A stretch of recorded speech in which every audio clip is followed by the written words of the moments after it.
You might want to go on the attack against trolls of your favorite player. But to do that, you need a good defense. And we choose NordVPN. They are our protection against cyber cutters or when some board has geo-blocked a great clip. NordVPN will help you get through the straight bat of any rights restrictions so that you can watch all the cricket you want. We aren't always happy with the pitches that we're on. Sometimes we just need a change. NordVPN can drop in a new surface to your location so that your IP address is always ready to score. So if you need to get around the internet's rules, select NordVPN. And so they can do things like help you watch a game on a cheaper stream in another country. So give NordVPN the ball and let them penetrate the vast internet issues you might have. So if you need a VPN, certainly go Nord. Use nordvpn.com/Kimber, K-I-M-B-E-R, to get a huge discount off your NordVPN plan plus 4 additional months for free. Also, you can receive 20 gigabytes of a Sally data voucher as well. The link to all of this is in the show notes. Protect your computer like the fastest, nastiest, scariest bowler in the world is coming for it with NordVPN today. That's nordvpn.com/KIMBER. Go Nord today.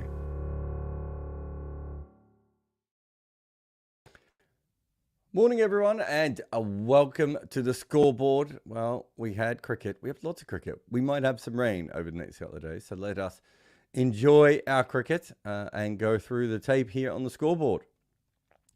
PNG, there's a lot of wickets here. We will get to why that has happened in a little while, but essentially, Tony Ura hasn't made any runs in this tournament, and he is such a oversized part of this side, and his ability to do that, and then, of course, was the Siaka and Sese Bao going out on successive balls as well, which did not help anything at all. And 2 wickets in 2 balls, and then they chipped away, but never really got any kind of a total. You can see here they started to ramp up for a little bit and instantly slipped out behind again. So never put the pressure on that they would have wanted to. I've been talking about this all tournament. This is, Kipling, Doriga, this is the best I've ever seen him bat. It's on a completely another level to anything I've ever seen from him before. And he was pretty much on his own today. No one else went past, what was that, 15, 13? No one else scored, basically. So well done to him again. And Fazal Haq Faruqi now has 12 wickets in this competition, if I'm not mistaken. So I think there's a lot of bowlers sort of on 5, 6, 7. He is a long way clear of everyone else, and he's only played 3 games. So if you got an early bet on him for most wickets in the tournament, you're certainly doing very, very well. But again, both their seamers taking wickets here. If they could continue their wicket-taking skills when they get to the major part of the tournament, I think it really does help their side a little bit more. I don't know if that means they're suddenly going to win or anything, but I do think it helps their side a little bit more. And Noor Ahmed found some form. So here we go. The big Faruqi. Well, the little Faruqi, really. So the first one, that ball actually comes back in, and a great catch behind the stumps as well there. Really, let's just have a look at the catch. He's going the other way with his feet and then manages to take that very, very well. It does go bars. And then we've got, again, you can just see the movement. Another good catch, by the way. You can just see the movement. His balls just have a certain energy at the moment. Like it's just coming out of his hand absolutely perfectly. So if you could see that nothing is particularly easy to face, and that everyone who's faced him so far has had this issue, right? Just a lot of energy coming out, perfect seam there, and then another decent catch. Although it does throw the feet up at the end for the cameras there. Nothing but respect, and then the hat trick. Sadly, didn't quite get it, but you can just see just in this ball again, just the energy and. Like, look at the way that is nipping around. And he's been bowling balls like that all the way through. And then he came back later and got one of these wickets. Let's call it the Liam Plunkett. This is him in the what's this called? The World Cup so far. So 5 wickets versus Uganda. 3 wickets in this game and 4 wickets versus New Zealand. And his worst economy at the moment is against New Zealand, where he went at 5.1. He can probably leave the tournament if he wants to. Job done. 12 wickets. And then we've got Joseph, Anuki, and Zampa are all on 8. And then we've got a host of really good bowlers around 5, 6, 7. So, yeah, he's a long way clear. Let's see what the rest of his tournament goes like. And it's easy to say he will regress, and he should, because he's clearly taking wickets at a ridiculous level at the moment. However, the one thing I would say with all of that is that you go back to those deliveries I showed you and the amount of movement he's getting, he's got a good chance of at least chipping in with wickets for the rest of the year. And Afghanistan in their chase lost a couple of early wickets, put themselves under some pressure, and then they had to slow down in this period as well, but eventually they got there in the 16th over. Their net run rate is ridiculous at the moment. Their net run rate is, not that it matters, they still got one more game, but is 4.2. So the next best net run rate is, I think, Australia on 3.5. Yeah. So Australia's had a pretty dominant tournament. Now, they haven't played the best side yet, so things may regress, but certainly it's going well. And then with the bat, Gulbadine came in, made 49 off 36. He played in the IPL this year. I still think that's a bit of a stretch for him, but at this level, Gulbadine's a very, very good hitter of this kind of bowling, so no issues with him going out there and playing that kind of innings. And then the bowlers, they didn't have much to play with again, did they? It would be nice to see them getting some more totals to play with like they did against the West Indies, but we haven't seen that in a while. And here we go. We talked about this before. Look at that net run rate, 4.23. Uganda's is equally funny, by the way. And Papua New Guinea, look, they're probably going to go home without a win. Remember who their last game is against. Papua New Guinea's last game is against New Zealand. Yeah, New Zealand. So they're probably going to go home without a win. But you look at this, and they haven't been absolutely massacred if you compare them to, say, a team like Oman. All right. Oh, here is Oman. So Oman, it started very well. They got quite a few boundaries in that second over, but then they lost a wicket as well. And it was just that England just kept chipping away. By the time they got here, it was kind of already over. They couldn't play out of Rashid. They didn't want to play a Jofra Archer. Mark Wood was a little bit too fast, and this big clump in here was very, very dramatic. And Shoaib Khan was, it's funny to see him here on this graph, because generally our better batters haven't been there, but I actually thought he batted okay. He was in for a little while. I thought he did well with the tail enders, but there's nothing here, is there? There's no runs. Adil Rashid, they couldn't pick his wrong, and he bowled very, very slow. Here's the two fast guys, and Reece Topley didn't take any wickets, but they weren't really all that close to hitting him. This just shows, and this is an interesting one, and the reason we're showing you this is more for this wicket going ahead. There was a lot of balls that were just chipped up to fielders that just sort of sat in the crease, and Mark Wood said it wasn't that kind of wicket afterwards, but there's another one. So he seemed to think it was coming on okay, but certainly didn't look like that. There's the third one. And then we get to the spin wicket at the end, which, of course, by that stage, it was a bit all over anyway. So that wasn't much of an innings. What do we call an in? And then England went nuts. Phil Salt hit a 6 off the first 2 balls. There are some bookmakers that allow you to bet on a result for the first ball. I think if England is chasing under 50, then you bet on 6 first ball as a rule of life, because Phil Salt's going to go for it. I mean, Phil Salt got at least 1 6 first ball in the IPL as well, maybe a couple. Definitely worth that. They kept going. Will Jacks made 5 off 7, which is quite funny. And then they had the big over here, which ended the game. And you can see Jos Buttler made 24 off 8 balls. Salt was 12 off 4 balls, and Bairstow was 8 off 4 balls and hit the winning runs at the end. Bilal Khan got a wicket, which was lovely for him. Kalamula, the big man, when he got the ball in the right area, actually bowled okay, especially to Will Jacks, but sadly for him, couldn't get it in the right area enough. And they got them pretty easy. So Oman -3 at the end of this tournament. They had a tie, so they had a chance of beating Namibia in one of the games. I thought they played okay against Australia. They weren't terrible against Scotland, but they were probably just a few runs short. And their bowling, which is usually their main skill, probably let them down a little bit there. They'll be disappointed. But the real story here is that in one game, England has managed to get their net run rate back above Scotland's. So England is back as far as this tournament is looking. Obviously, Scotland could still beat Australia, or there can be a washout, or all sorts of things, but certainly in a much better position. There was some rain, I think, before that game yesterday, wasn't there? But nothing that stopped the game. All right, those other two games, I just realized how short they both were emotionally. But anyway, let's get to this game.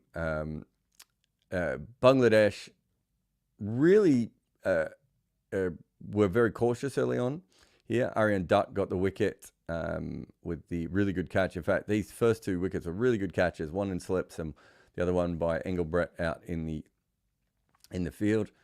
This, I think, is where the Netherlands lost this game. This is the 6th over, and they went for 19 runs. And then again, there was 12 runs in the 7th over.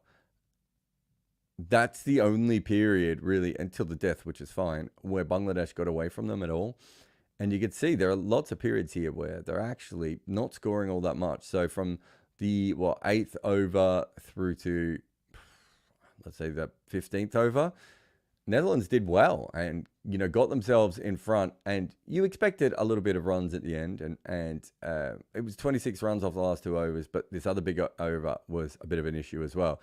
But I think they could have withstood that just with a normal period here, and they did lose the plot. There was some bizarre fielding.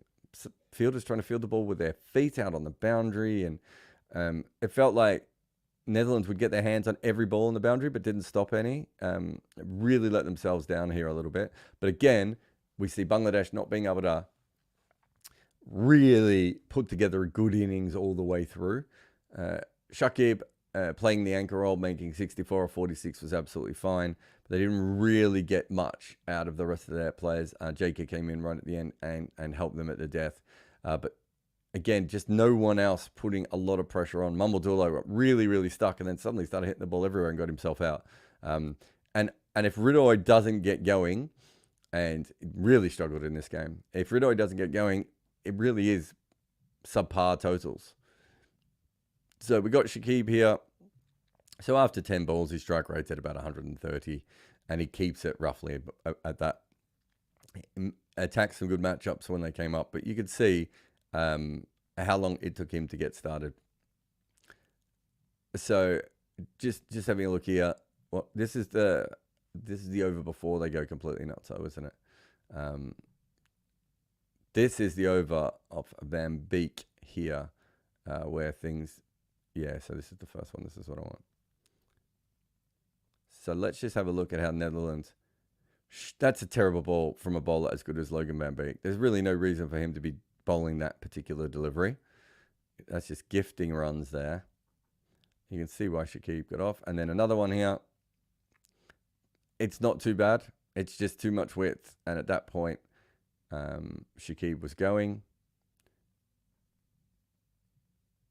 A little bit of luck on this one. Top edge, but they don't have a fine leg back. Like if you're going to bowl the short one, that's probably going to happen every now and again. I've never met a man who top edges more pull and hook shots than Shakib. Half volley. Again, unlucky because it's an outside edge. And this is what I'm talking about with these fielders, always feeling like they were like an inch away from everything. And that really is the over that I think cost them everything. And then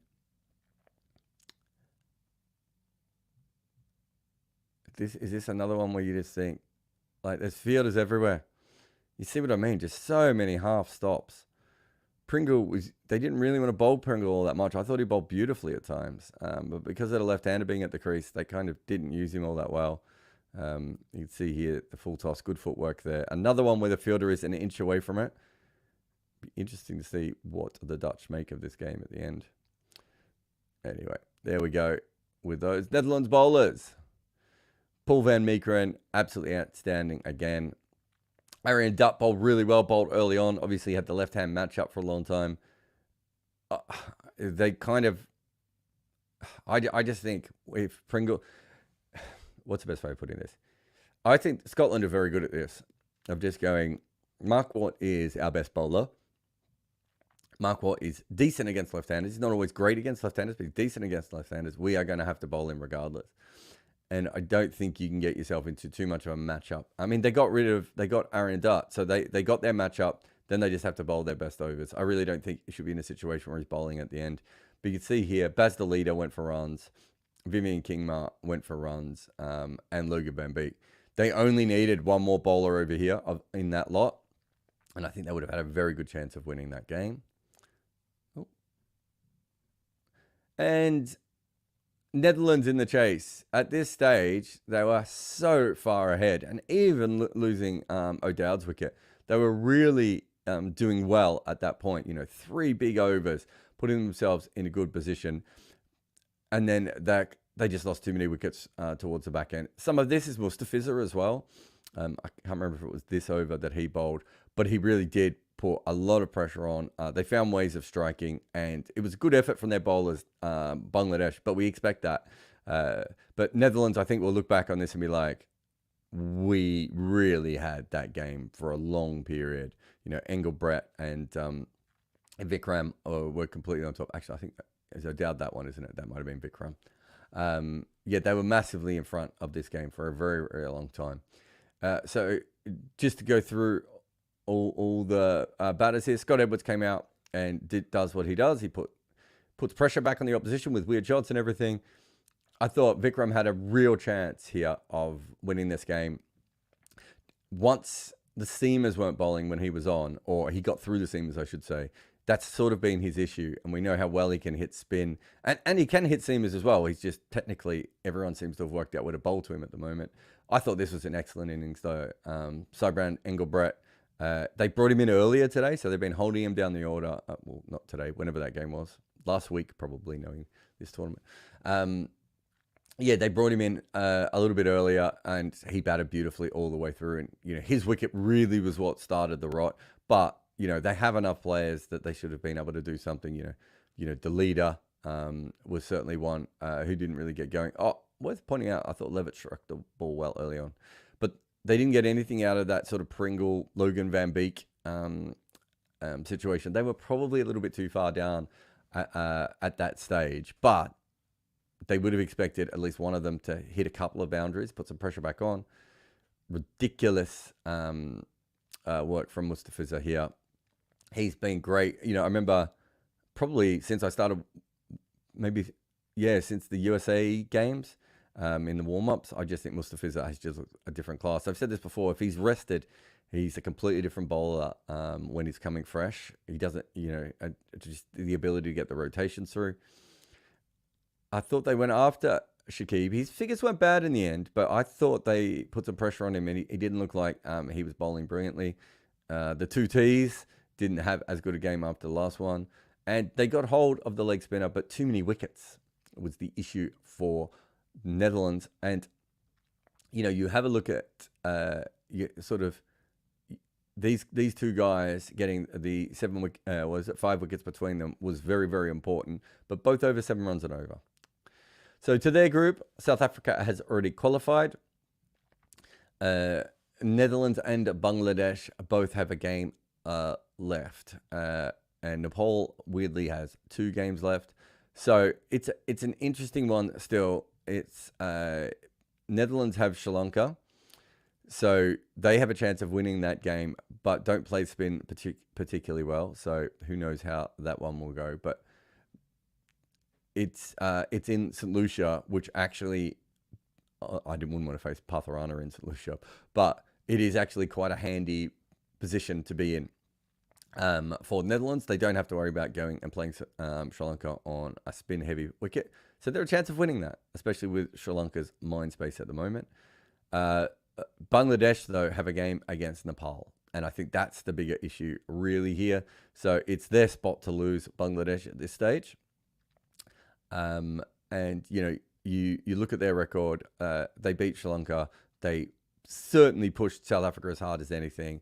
And a comfortable win against Netherlands in the end, considering where they were at certain times with the bat and with the ball in that game. So they probably deserve to go through to the next level of that group. And Netherlands isn't that far behind. I think I'd be happy enough if Netherlands stole it as well.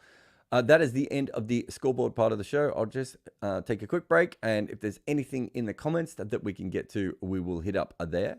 But if not, I will hit some comments up. I don't know why I said it like that. That's because I'm Jared Kimber and this is a scoreboard. I have a book out with Abhishek Mukherjee, and it is called Overthrowing Cricket's Empire. And it's about the stories of how each team beat England for the first time. We go all the way back to the demon Fred Spofforth getting annoyed at W.G. Grace for acting a little bit like Alex Carey. And then we come all the way to present times with Rashid Khan's England's redemption. We cover every single team to beat England in a major international, but we also talk about the incredible stories, like the barefoot basher from Fiji that almost played for New Zealand. In fact, this book is full of tales like that, like how Pakistan lost a top batter after he was on the run from an angry husband of a movie star he was having an affair with, and also how one future captain of his nation realised he might have to go out and bat at Lords and that he didn't own his own pads. Cricket was used as a tool by the Empire, but what happens when those nations grow up and get good at it? Find Overthrowing Cricket's Empire on Amazon today. All right, we've got a couple here. Umpire Strikes Back says, if the ICC reprimands a country for substandard pitch, could that country use Hawkeye data from the New York matches against the ICC in the field? I like that. Yeah, they do use Hawkeye data already, and I don't think the ICC are going to want to see too much Hawkeye data. I remember the first day, and I was talking to a friend who works in cricket, and he said, and he wasn't watching it, but he said, how bad is it? What's happening here? He said, and I said, look, it looks pretty ordinary. And I think he went off and looked at the Hawkeye data and got back to me and he said, yeah, this is not okay. So, it would be interesting if, I have seen pretty harsh penalties for wickets. I don't think we're anywhere near as bad as the New York wicket before. So, Tashan says, do you think Shanto has the ability to ever be a great T20 player? A great T20 player, I think that would be a stretch. He's 25. So when he's played a lot of T20 cricket. And he's averaging 25 with a strike rate of 116 at the moment. And he's done worse in international cricket. I think we know, though, that Shanto has an incredible top end available to him. And could certainly be a lot better player. Whether he can be a great player in T20, I just don't see it. I don't think that's how he thinks. I think he can be a very good ODI player. And obviously, he's going to be a guy who might end up... what's his test record at the moment? Big champ. He has 1,500 runs and an average of 29. I reckon he's the sort of guy who probably averages low 30s in Test cricket because he probably gets on a run where he smashes a bunch. But yeah, I don't really see him as a potential T20 star unless he changes his game massively. Charles says, is the channel changed or have I hopped onto a different channel? Yeah, we just bring everything's good areas. That will be the future of all the different things. So yeah, this is now the I should know this, isn't it? Is it Good Areas Live? I think we settled on for this one. The other main channel will be Good Areas. The podcast will eventually be rebranded to Good Areas Podcast, and it's just bringing everything into that one idea. From a sponsorship point of view, it makes it better if it's not just someone's name. And we still have my name involved, of course. I'm still here. But more and more, this is becoming a proper channel. We had Estelle and Bayram doing podcasts. They'll probably do their own podcast together at one point also. There might be other people coming in, and, I've been talking to other people as well. And I want it to all be, they work for Good Areas rather than just working for Jared Kimber. It's better. Ing says, pretty sure Australia is going to, Gesundheit, to me, try to lose. I wouldn't have thought so. I think when it was a net run rate thing, and it was always pretty far out because of the teams that England had to play next. But I think when it was a net run rate thing, I think there was a big chance there at that point of Australia going, well, we'll win the game. and then we can Michael Bevan Steve Waugh it from here. It's a 1999 World Cup reference. I would be surprised if they would lose a game. But they might rest some players and risk it and try some different things. And Scotland's playing good cricket, so there's always a chance. Addy says, I heard you and Rob talking about having to account for shit captaincy while betting. I laughed then, but yesterday Bangladesh's not bowling Shakib after the Vikram, the left-hander, was out was preposterous. So one thing that I've learned within betting is that, we quite often, and it's a lot easier from outside the ground than it is from inside the ground. Remember, inside the ground, you don't always have the scoreboard in front of you, like as in the bowling figures in front of you. You don't always have, you're worried about short boundaries, you're worried about wind, you're worried about the confidence of your bowlers, you're worried about how confident the batters might look, all these different things. But, me and Rob obviously look at it more like a Monte Carlo simulation, right? Of, well, this bowler has to bowl this over because of this. And that's not how international captains generally work outside of MS Dhoni, right? Or Owen Morgan. Those are two guys that very much followed that. So when you are betting on cricket, it is hilarious because you will make the right bet based on what a team should do, and the team will not do that. And so you're suddenly left in the wind because they have decided to bowl Shivam Dube on a wicket that isn't going to suit Shivam Dube, or Glenn Phillips when they should just bowl their better spinner. And these things happen. It is very much part of it. And there was one that Rohit Sharma did when I thought Rohit Sharma needed Bumrah to come on earlier, and went with Hardik Pandya, who ended up taking the wickets. That's probably still the wrong decision, because it would have made more sense at that stage to put more pressure on with Bumrah, which would have accelerated the decline. But Hardik Pandya took wickets, so it's not a mistake in the end. So trying to second guess when bowlers are going to come on and everything. You get players like Sunil Narine and Jasprit Bumrah, who are you can kind of tell which overs they're going to bowl 85 to 90% of the time. A batting order yesterday. So I had two bets on Engelbrecht. I had a bet on him being player of the match, and I had a bet on him being the top batter for Netherlands. But even within that, I was thinking what might happen is that Mustafiza and the spinners might cause a bit of a problem. Engelbrecht, being their better player of spin, when he would come in at number 5 or 6, would take control of the chase, get them close, and if they won, would probably be because of him.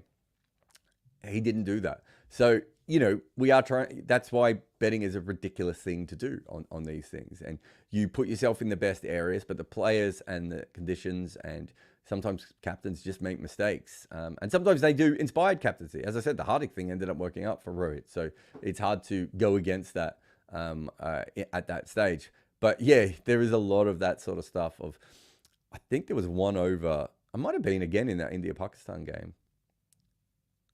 where I think it was Rob put a big bet on unders because he was positive that Bumrah would bowl the next over, and Siraj bowled it, and he got the unders anyway. So sometimes you get very, very lucky. As I said before, I was really confident with a few things yesterday when it came to England. So I think when Oman had lost early wickets, I put a bet on England to score over 28 runs in the first 3 overs, which probably whoever matched that bet made a mistake. But I knew that was not going to be an issue with that particular kind of bet, because there was no way that England weren't going to go absolutely nuts. And so, you put yourself in that situation. Now, I'm trying to think, there was another game where I made a similar kind of bet and the team came out and knocked it around, right?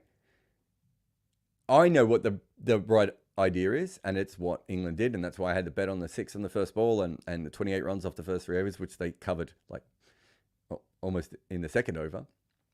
So absolutely fine from my point of view. I've made everything right. But what if England come out and Salt hits the first one straight up in the air in his court, and Jacks can't get going and then hits one up in the air? Do England then just start to chip it around and make sure that they win in the 8th or 9th? Right? That's what it is. It's, all those things. When you are, and it's, me and Rob come to it from very different ideas, and we'll be getting Rob more and more onto this network as we go by, but at the moment me and him are doing a lot of stuff on Cricket 8 together as well. But we come from it from 2 different things, but a lot of what we are doing, and I did this before there was any betting involved as well, is I'm trying to work out what the best option is for each team at any stage, right? So I'm trying to think. There was, the Rizwan. Rizwan is a perfect example of, I would never have bet on a wicket at that stage, because what I would have bet on is Rizwan going, okay, let's just knock the ball around for a couple of for the next 6 balls, or even block out a maiden of Bumrah there, because their chances of winning if Bumrah has one fewer overs at that point and Rizwan is still in, it changes massively. So I'm thinking from that point of view, right? And Rizwan thinks, what if I slog swept Jasprit Bumrah first ball back? What a magnificently stupid sport this is. Thank you very much to everyone for coming in. Who have we got here? We've got Parth and Tarshan and Raghav and Buck Buffalo and Kurt Robertson and everyone else. But thank you to everyone for coming into the chat. I'll be back again tomorrow for more stuff. I think that we might get some rain, but we'll still pop in, because we'll be looking at permutations, right? And isn't that what we're here for? Permutations? I don't actually know what we're here. This is the Scoreboard on Good Areas Live. I'm Jared Kimber, and we will see you again on the flippity flop.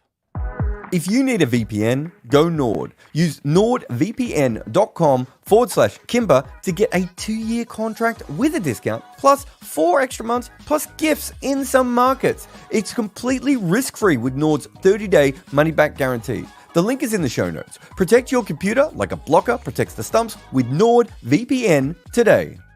Celebrate your cricket heroes with Bodyline t-shirts. Explore their player-inspired tees, featuring legends like Sachin Tendulkar, Brian Lara, and Viv Richards. They also have team-inspired designs and options for hardcore cricket nerds. Their collection is a must-have for the true cricket enthusiast.